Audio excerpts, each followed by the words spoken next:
Os caras vai implicar, vai querer tinhar, vai querer expulsar alguém. Todo mundo junto. Junto o tempo todo, velho. Não deixa, não dá mole, não vacila. Rapaziada, outra coisa, concentração. Amém. Independente do que acontecer, aconteça o que acontecer, haja o que houver, o jogo não acaba hoje. Temos mais um outro jogo. Se vencer, temos mais um outro jogo. Se empatar, temos mais um outro jogo. Paciência, concentração. 1, 2, 3! Pai nosso que está no céu, santificado seja o nosso nome. Venha a nós o teu reino, seja feita a tua vontade, assim na terra como no céu. Jesus, Santa Maria, Mãe de Deus, rogai por nós pecadores, agora e na hora da nossa morte. Amém.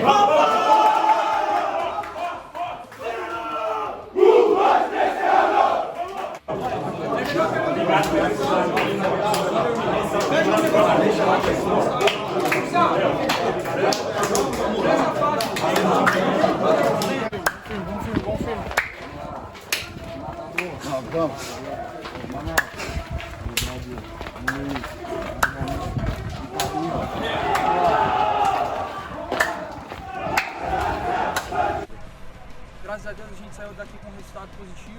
Acho que pelo fato de ser a primeira partida da temporada, nossa equipe se comportou super bem. Ainda não estamos no auge da nossa forma física. Agora é descansar, acertar os pontos que tem que acertar, para no jogo de volta, se Deus quiser, a gente sair com um resultado positivo e conseguir essa classificação junto com todos. A todos aí, vamos orar aí para que as lesões aí não sejam sérias, para que a gente possa contar com o maior número de guerreiros aí na próxima partida, que a gente vai precisar de todo mundo. Hoje foi uma prova aí, rapaziada. O pessoal que está no banco vai entrar e vai decidir o jogo. Parabéns a todos que entraram muito bem, mantiveram o ritmo, e lá a gente vai precisar da mesma coisa. Os 11 que vão iniciar e os outros 5 que vierem entrar para mudar o jogo, para que a gente possa conseguir a classificação. Bom, empate hoje fora de casa, importante para as nossas pretensões aí. O importante era não perder, a gente sabia disso, sabia que ia ser uma guerra.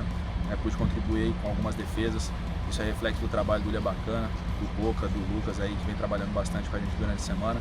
Então também a gente dedica aí essa guerra toda que a gente teve aí pro Hermes, que está lá de longe, mas mandando energia positiva. E agora a gente vai dentro de casa decidir a partida, contamos com o apoio de todos, mesmo que de casa, mas emanem vibrações positivas para que a gente possa conseguir a classificação lá dentro. Valeu, tamo junto.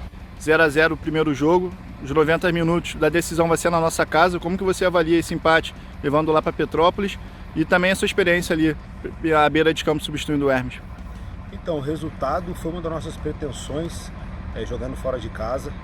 O empate vai nos fortalecer na decisão em casa, porque nós conhecemos o nosso terreno e semanalmente estamos treinando lá, e isso nos dá confiança para fazer um resultado melhor na nossa casa. E com relação à minha experiência na beira do campo, foi bastante interessante, porque deu para perceber a nossa união, a união do grupo, que eu estava ali representando o Hermes, mas fazendo totalmente o que a gente vem treinando diariamente.